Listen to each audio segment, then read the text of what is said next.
It was purely about solving the problem of how do we make this without being able to get together in one place.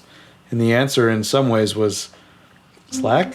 Well, I mean, it's almost the perfect example of working from home. Whoa. Little top heavy there.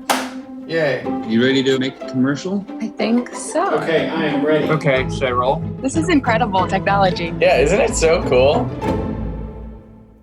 So it was the day before we officially had to close the office and work from home. And I remember thinking, how are we going to do this? Obviously, Slack is most of the answer. How are we going to keep working? I wonder if there's a way we could sort of tell the story of this. We could make a video for Slack.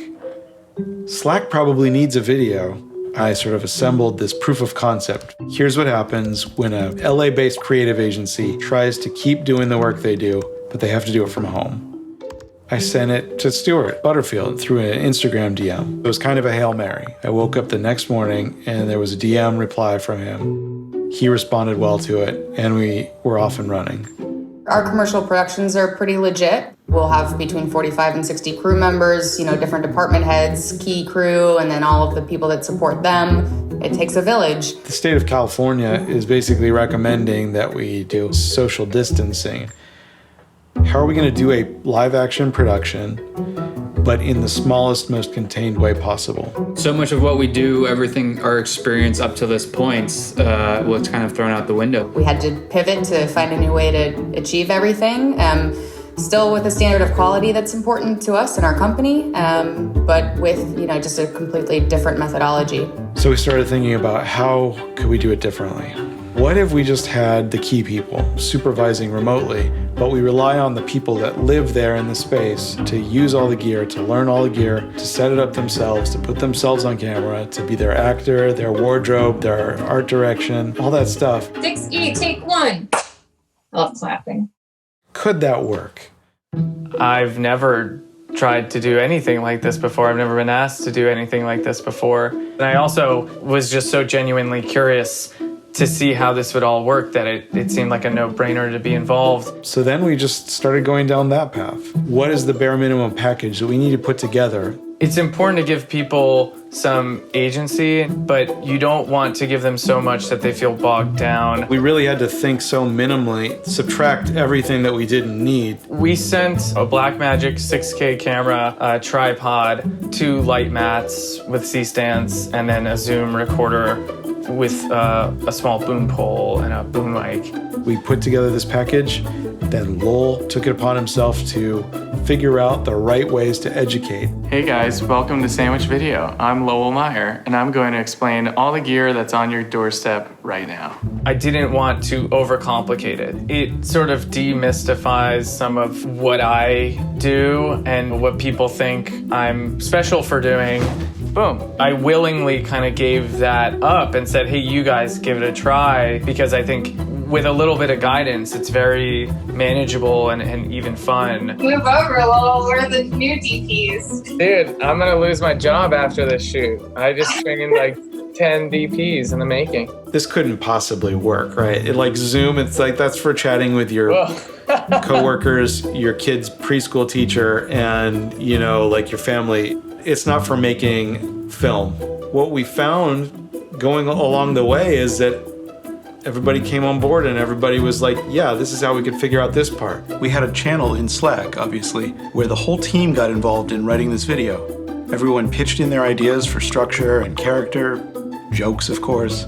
Slack is where we feel the most comfortable being ourselves together. Location scouting was intuitive because we were all being taken on that tour by one lens and one perspective. We could all comment on that perspective together. It would also be funny to see the reflection of the camera with nobody behind it.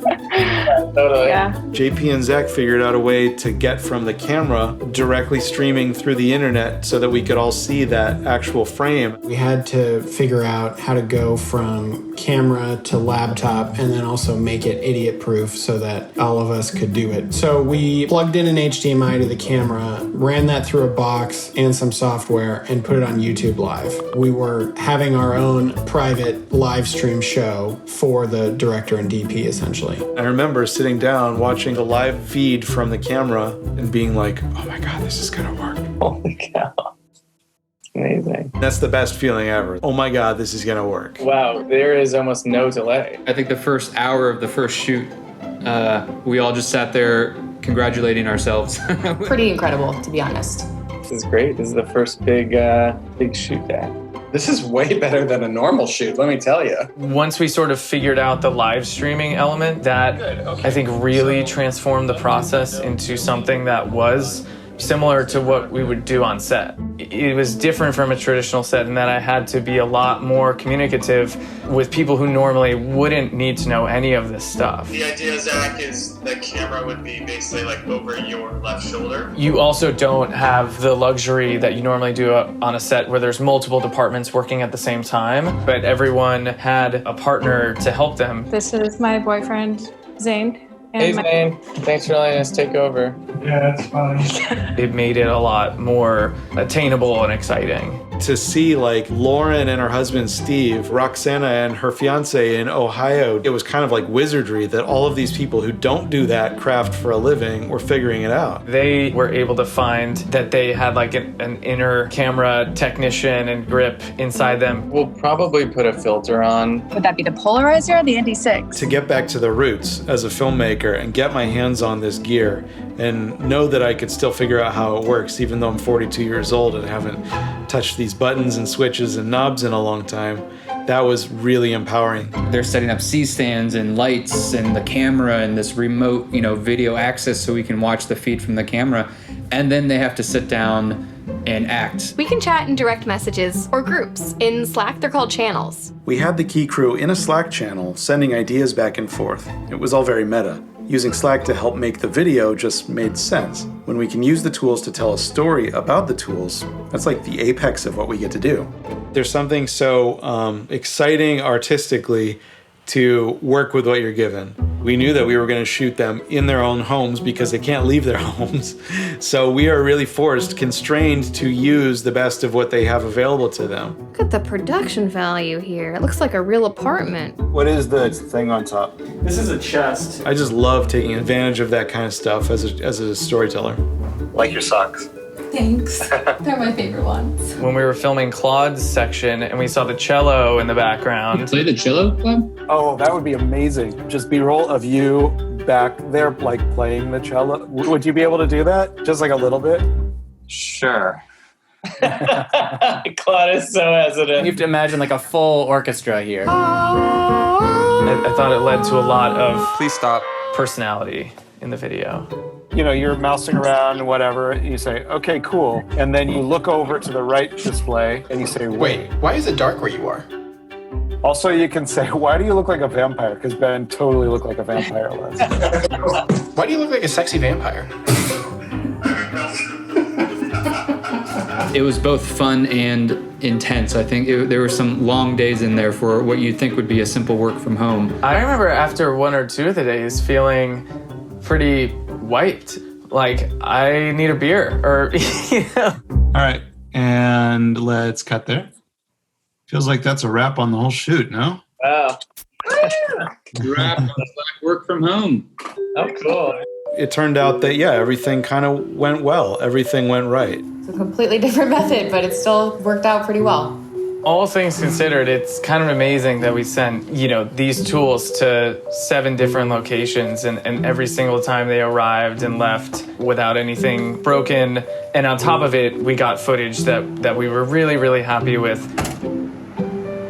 Bye, Nicole. Now I'm kind of itching for that challenge of how far can we take this? How much can we shoot on this remote setup that we're starting to establish and build? I guess I would hope that the thing that we take away is,